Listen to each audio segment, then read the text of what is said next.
El currículum. Yo lo he resumido un poco porque era más largo. Y dice que Alejandro Fabián Fensores hace más de 30 años que trabaja en el Poder Judicial, en la Cámara de Seguridad Social, Sala 1. Ahí tengo varios juicios que van a tener que ver.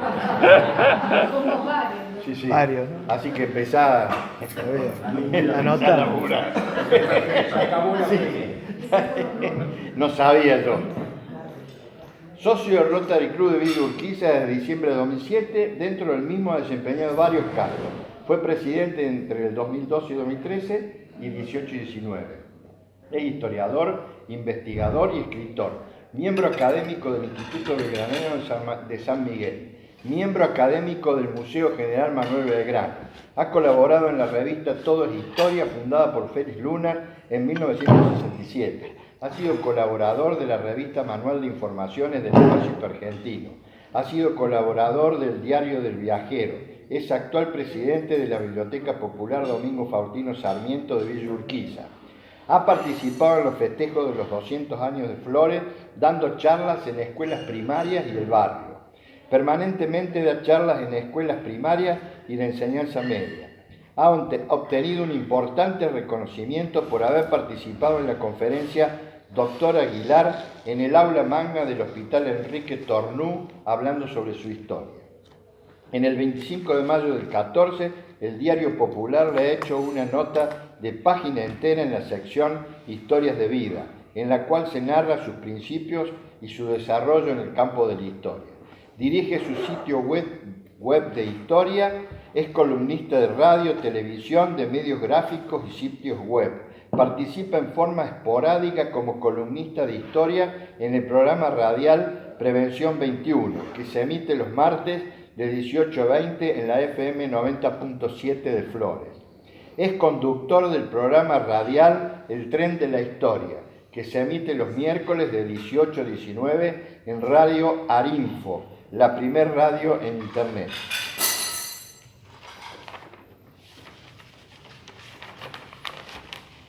En su actividad de columnista de historia tuvo la oportunidad de reportear a historiadores de la talla de Félix Luna, Lucía Gálvez, Hugo Chumbita, entre otros.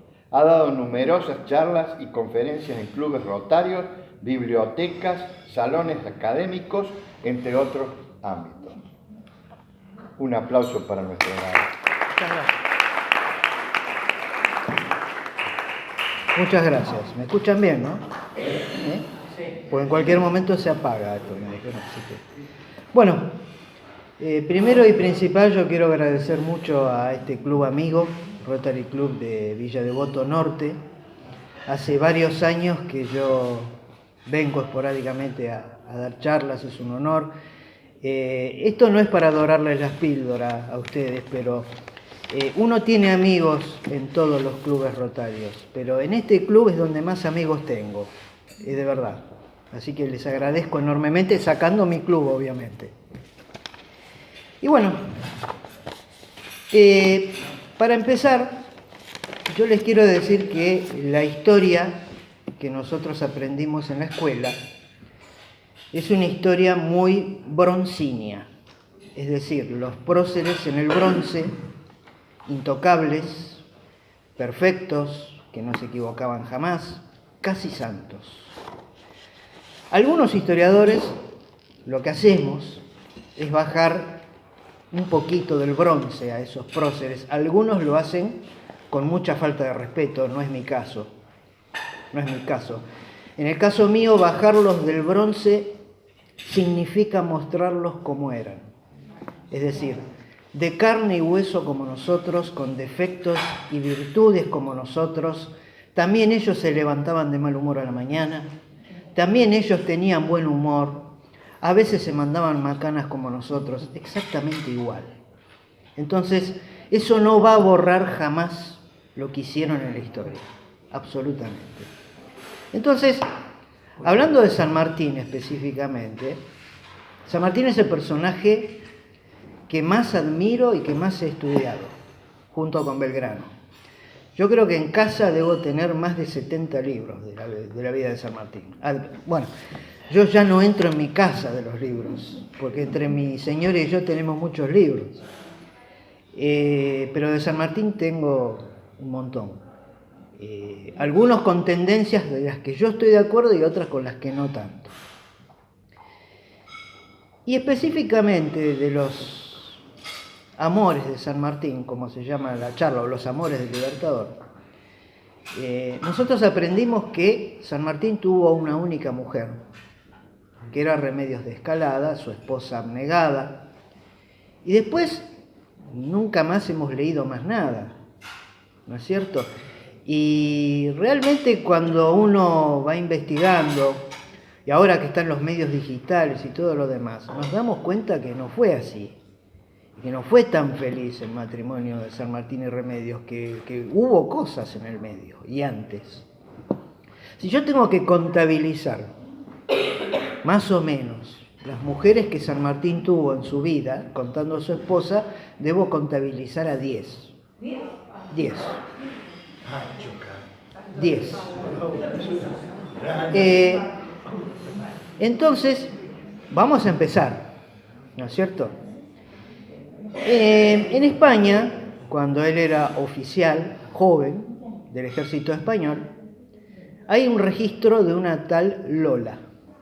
Una tal Lola que la conoció en Extremadura, gran amiga de él, con la que tuvo un romance. Y otro registro que tenemos es de una tal Pepa, que era una gaditana, así se dice a los oriundos de Cádiz, que iban de taberna en taberna.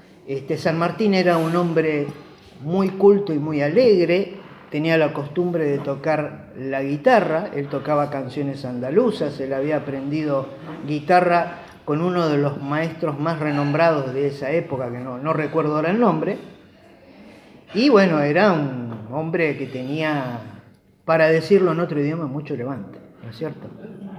Estos son los registros que tenemos de su juventud en España. Ya van 2. La tercera, obviamente, acá en el Río de la Plata, tenemos que hablar de Remedios. Pero acá quiero hacer una introducción.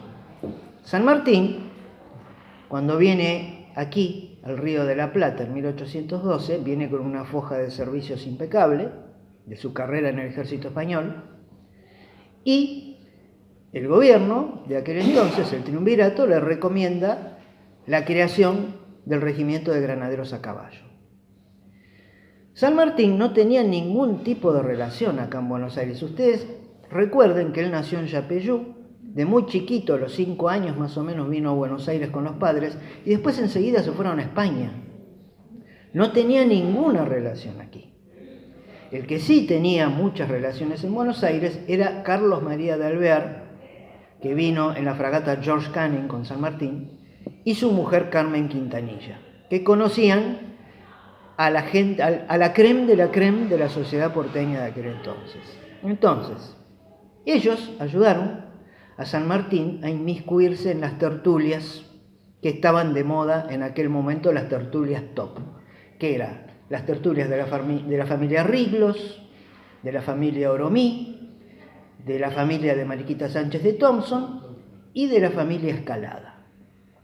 Hacia allí lo llevaron a San Martín, además que tuvo en otras tertulias, obviamente, y allí, en la tertulia de los Escalada, la vio a la niña Remedios. Digo niña porque San Martín tenía 34 años y Remedios tenía entre 14 y 15 años.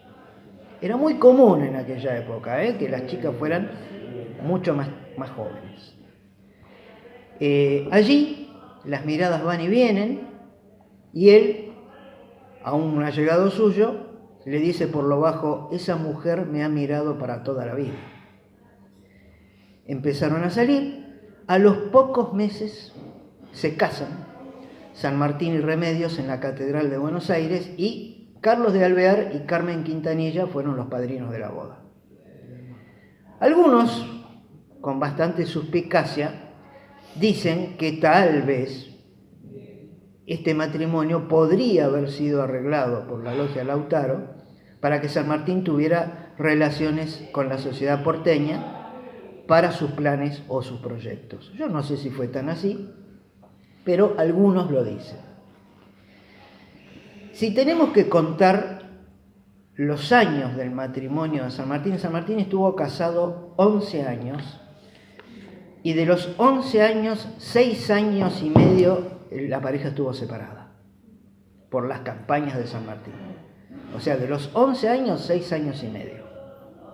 Hubo un periodo que se puede decir un periodo feliz, que fue en Mendoza, en la época del bordado de la bandera del Ejército de los Andes, esa historia que ustedes conocen desde la escuela. Remedios estaba muy enferma. Remedios padecía de una enfermedad que se llamaba tisis, que es, creo que tuberculosis, hoy. Y San Martín, cuando ya estaban en Mendoza y demás, San Martín la manda de vuelta a Remedios a Buenos Aires. Porque Remedios quería ir con él en la campaña, quería cruzar los Andes, todo lo demás, pero San Martín le dijo, no, estás muy enferma, así no podés. Y cuando se despiden, que es la última vez que se ven ellos, Remedios viaja en su carreta y atrás otra carreta con un ataúd vacío, por si Remedios se moría en el camino. Estaba muy, muy delicado, muy delicada. La pregunta es, y algunos son suspicaces en esto, si estaba tan enferma que se podía morir en el camino, y la tuvieron que escoltar porque había peligros, a lo mejor de que la secuestraran y demás por ser la esposa de San Martín, porque había reales peligros, ¿para qué la mandó de vuelta? Esa es la pregunta que cualquiera se haría, ¿no es cierto? Y otra pregunta, cuando San Martín vuelve de su campaña en el Perú, tarda mucho tiempo en ir a darle el último adiós a Remedios, a instancias de que Remedios le pedía que viniera. Cuando San Martín va a Buenos Aires, ya Remedios había fallecido, que fue cuando le coloca la famosa lápida que está en el cementerio de la Recoleta, que dice, aquí yace Remedios de Escalada, esposa y amiga del general San Martín. Es cierto que había gente en el camino que a San Martín lo quería matar o lo quería detener, porque ustedes no se olviden que San Martín desobedeció una orden. Cuando él estaba preparando su campaña para cruzar los Andes, el gobierno le pedía que volviera para inmiscuirse en la lucha civil y él dijo, yo no voy a mi sable inmiscuirlo en una lucha civil, con hermanos. Y él prácticamente desobedeció la orden y eso no se lo iban a perdonar jamás. Entonces había partidas en el medio que lo querían detener, inclusive había caudillos que los querían escoltar a San Martín para que pudiera llegar tranquilo a Buenos Aires. Así y todo, no vino a darle el último adiós. Entonces muchos se preguntarán, bueno, si te iban a escoltar hasta Buenos Aires y estabas seguro de que ibas a llegar bien, podrías haber ido a darle el último adiós.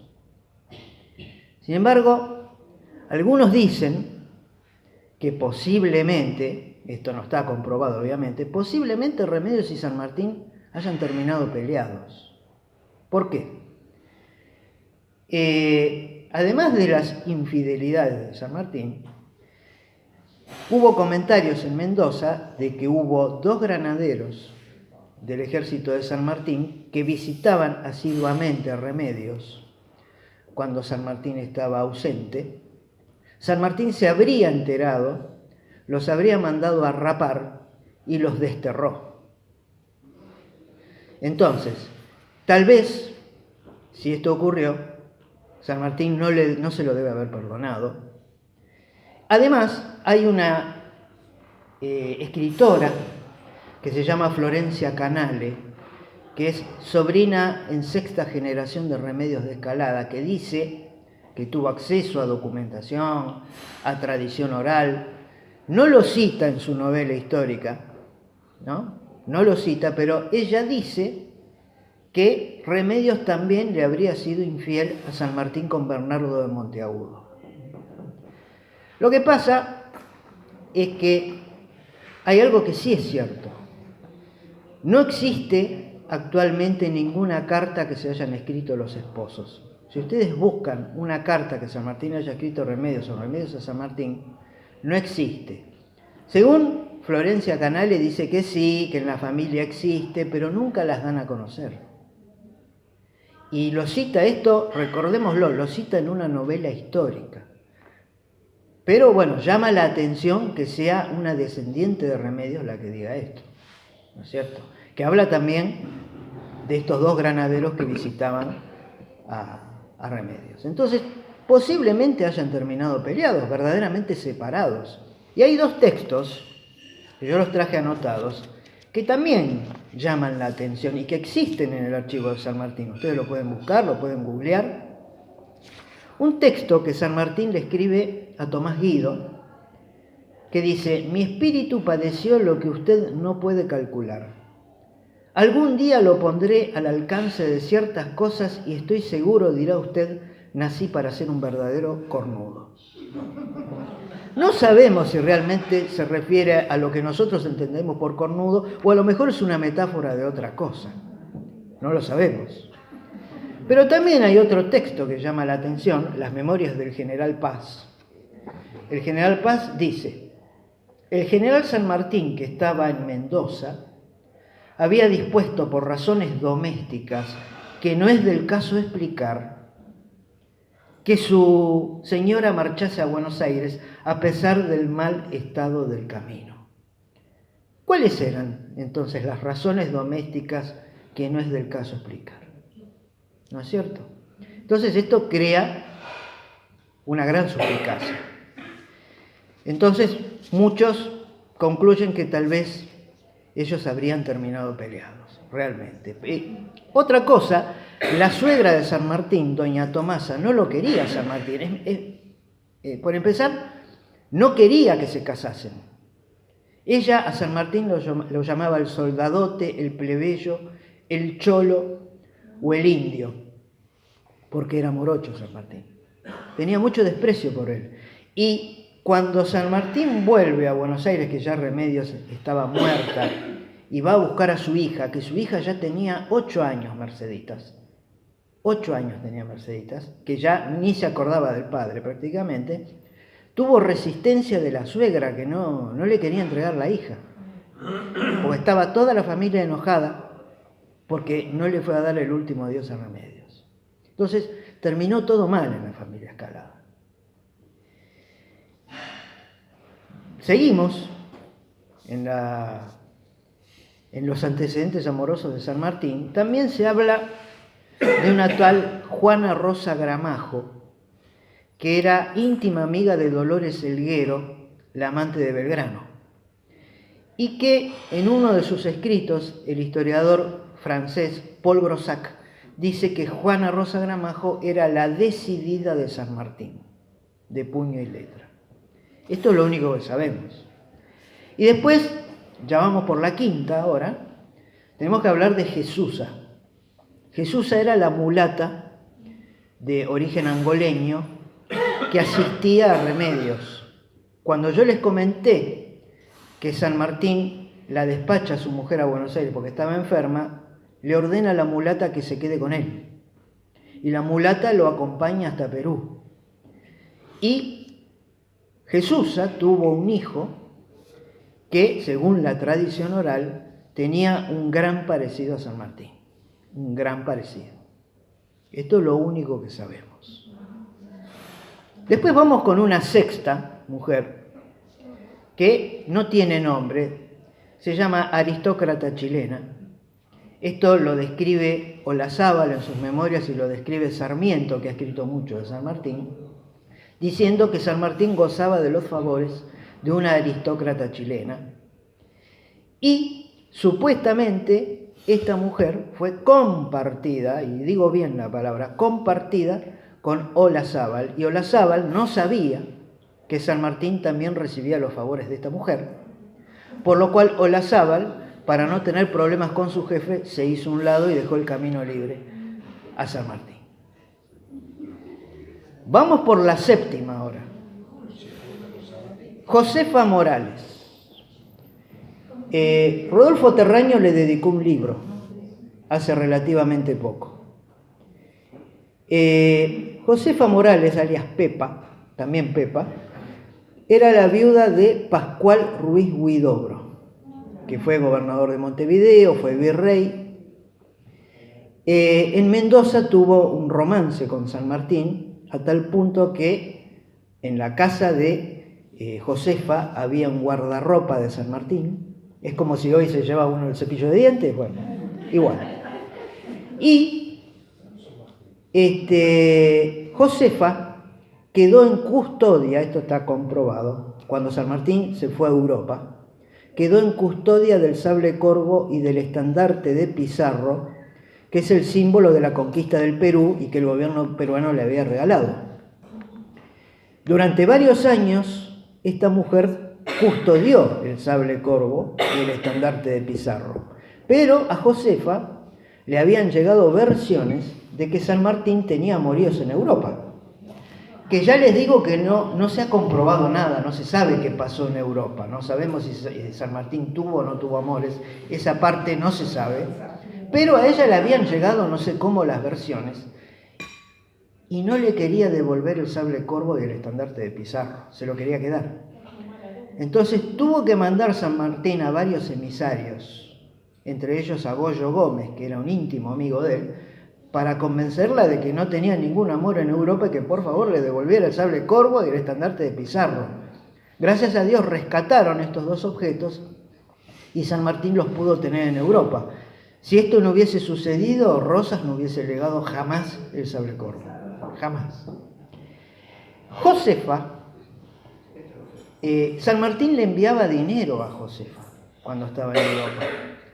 Y ella gozaba de los frutos de la chácara de los Barriales que tenía San Martín en Mendoza. Y hay una carta que existe también en el archivo de San Martín, yo me olvidé de traerla, en donde él le escribe a un encargado de la chácara en Mendoza: si mi señora Josefa necesita algo, déselo en los mismos términos como si fuera mi propia mujer.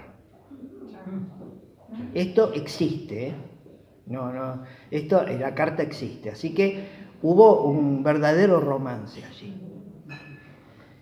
Y ahora vamos por la octava. Fermina González Lobatón. Supuestamente la conoció en Perú. Cuando San Martín llega a Huaura, desembarca en Huaura, él se aloja en la estancia azucarera de Fermina González Lobatón y allí hubo un romance y posiblemente hubo un hijo también, porque el hijo tenía un parecido sorprendente a San Martín. Parece. Y seguimos en Perú y vamos por la novena. Y de esto ustedes la deben haber escuchado alguna vez, una tal Rosa Campuzano.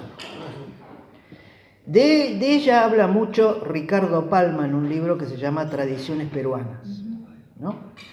Rosa Campuzano era una espía. Los tenía muertos, entre comillas, al general Tristán, que era jefe del ejército realista, y al general Lamar. Tuvo romances con ellos dos. Y con el virrey La Serna también tuvo un romance. Además le sacaba información. Y Rosa Campuzano hizo dar vuelta un batallón entero.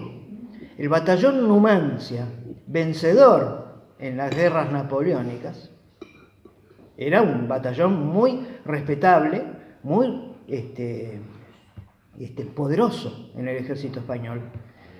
Rosa Campuzano tuvo un romance con el jefe del batallón Numancia y a la noche siguiente se dieron vuelta todos para el bando de San Martín. Esto está comprobado, un batallón entero se dio vuelta. Rosa Campuzano era íntima amiga del amante de Bolívar, Manuela Sáenz, también espía. Entonces, ustedes saben que a San Martín en Perú le decían el protector. A Rosita Campuzano le decían la protectora. Y Bolívar, que era el libertador, tenía un amante, Manuela Sáenz, que le decían la libertadora. ¿No es cierto? Y existen cartas, y esto está comprobado, que el encuentro entre Bolívar y Guayaquil, en parte fue arreglado por estas dos mujeres, que eran íntimas amigas. Hay escritos, y esto también está, en donde hay unas memorias de Manuela Sáenz, en donde le recomienda a Bolívar que primero ocupe Guayaquil para que no lo ocupe San Martín y se lo quede para el Perú. Ustedes recuerden que cuando San Martín se va a entrevistar con Bolívar, él va con dos objetivos, que es discutir la anexión de Guayaquil y recibir ayuda para la terminación de la guerra. Cuando San Martín llega a Guayaquil, Bolívar le da la mano y le dice: bienvenido a territorio colombiano, como diciéndole: Guayaquil es mía, lo lamento.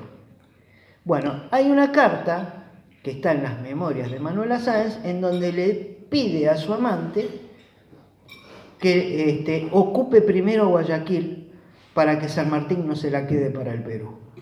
Y le aconseja y habla de que San Martín es un mojigato, que yo lo conozco bien porque está en amoríos con mi amiga Rosa Campuzano. Ella le llenó la cabeza a Bolívar. Ojo, Bolívar era inteligente también, ¿no es cierto? Tenía sus convicciones, ¿no? Pero las mujeres tuvieron mucho que ver en esto también. Siempre. Rosa Campuzano siempre estaba con San Martín en la finca de la Magdalena, en Perú. Siempre en los actos protocolares estaba con él. Todo el mundo sabía que tenía relaciones con él. Y además era una mujer hermosa, era de las mujeres más hermosas que había en Perú. Se decía que era la mujer top del momento. Y San Martín se la ganó, obviamente. Y él tanto condecoró a Rosa Campuzano y a Manuela Sáenz con la Orden del Sol, allí en Perú, con lo que se condecoraba a los grandes patriotas que colaboraban con la causa. Y vamos por la 10ª y la última. No sabemos porque el listado va a quedar abierto, porque siempre puede aparecer algo. Carmen Mirón y Alayón. Esta mujer la conoció San Martín en Guayaquil, en el interreño, en las entrevistas con Bolívar.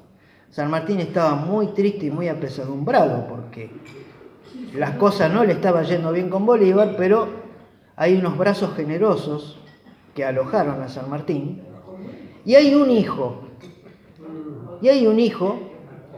que se llamaba, y esto está en los libros, Joaquín San Martín y Mirón, y que, según se cuenta, él, ya de viejo, Joaquín, a sus nietos le comentaba de que él era hijo del general don José de San Martín. Y la tradición oral en Guayaquil dice que este muchacho era hijo de San Martín. O sea, yo ya les contabilicé a ustedes 10 mujeres en total. ¿Se puede estar de acuerdo o no se puede estar de acuerdo? Algunas cosas pueden ser suspicacias, pero era normal que las personas que se iban en campaña tuvieran estos romances. Belgrano, el mismo Belgrano también. Ustedes no van a ver a un solo prócer que no tuviera algún romance fuera del matrimonio. No van a ver a ninguno. El objeto de esta charla no fue faltar el respeto a la memoria de San Martín, porque esto no borra lo grande que fue en la historia. Él tuvo debilidades como las puede tener cualquiera. Entonces, simplemente, esto fue bajarlo del bronce y mostrarlo realmente como era. Y para concluir, yo les agradezco mucho que ustedes me hayan escuchado. Decirles que ojalá nosotros hubiésemos conocido la historia de esta manera. No solamente conociendo lo importante, las fechas, las batallas, los grandes acontecimientos, sino ver la parte humana de los próceres. hubiésemos aprendido mucho mejor la historia. A muchos que no les gusta la historia les hubiese gustado más. Por lo menos mi objetivo es ese, que ustedes se diviertan y se entretengan con esta historia. Muchas gracias.